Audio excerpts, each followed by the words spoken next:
नमस्कार, मैं हूं आपके साथ अंकिता। न्यूज रूम 7 में आपका स्वागत है। चलिए रुक करते हैं खबरों की ओर। राज्यसभा सांसद विवेक तनखा पहुंचे भोपाल, जहां पर उन्होंने मीडिया से चर्चा करते हुए बताया कि बुधनी उपचुनाव में कांग्रेस प्रत्याशी नामांकन दाखिल करेंगे। नामांकन के समय मौजूद रहेंगे पीसीसी चीफ और विवेक तनखा। सांसद तनखा ने बुधनी प्रत्याशी पर कटाक्ष करते हुए कहा कि बीजेपी का बुधनी प्रत्याशी भारी है। कांग्रेस प्रत्याशी राजकुमार पटेल मजबूत क्षेत्र के नेता। विजयपुर चुनाव को लेकर विवेक तनखा ने कहा, कांग्रेस की परंपरागत सीट जीतेंगे। रामनिवास रावत व्यक्तिगत कारण से बीजेपी में गए। भारत एक ऐसा देश जहां प्रतिनिधि नाराज होकर दूसरी पार्टी में जाते हैं। अन्य देशों में इस तरह की परंपरा नहीं है।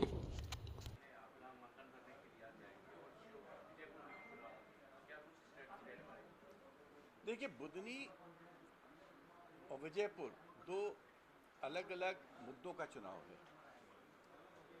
बुधनी में हमारे जो कैंडिडेट हैं राजकुमार पटेल साहब, वो वहाँ के पुराने बाशिंदे हैं।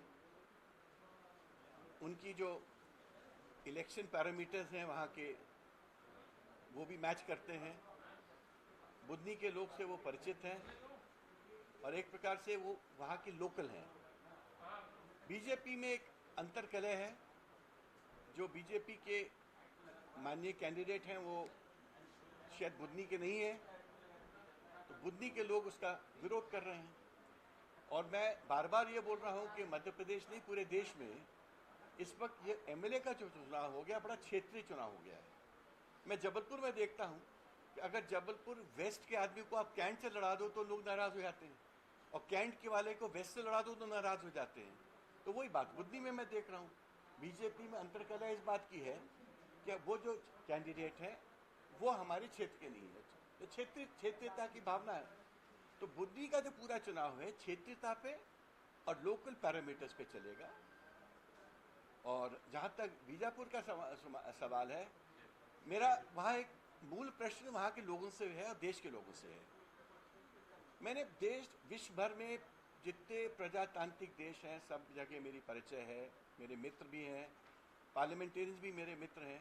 मैंने अमेरिका में लोगों से पूछा, आपके यहाँ कब ऐसा हुआ था कि कोई आदमी डेमोक्रेटिक पार्टी छोड़ के रिपब्लिक से लड़ जाए, या रिपब्लिकन पार्टी छोड़ के डेमोक्रेटिक पार्टी से लड़ जाए? ये कब हुआ था?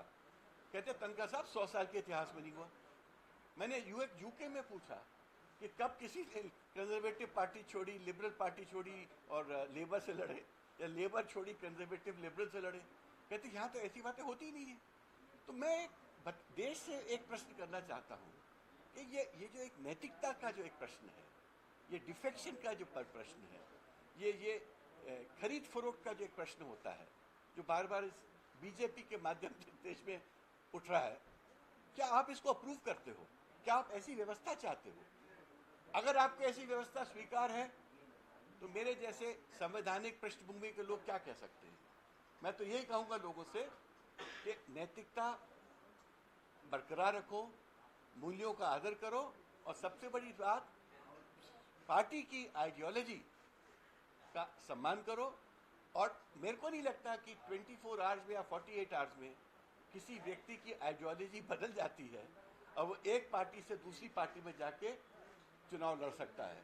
तो आपका जो चुनाव है वो नैतिकता मूल्यों के विपरीत है।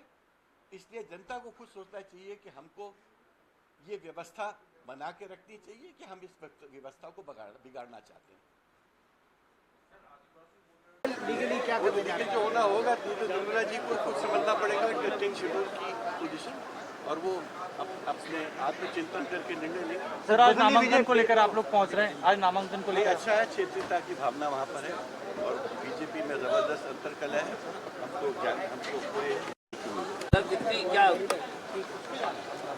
फिलहाल इस बुलेटिन में इतना ही। आप बने रहिए न्यूज रूम 7 के साथ। नमस्कार।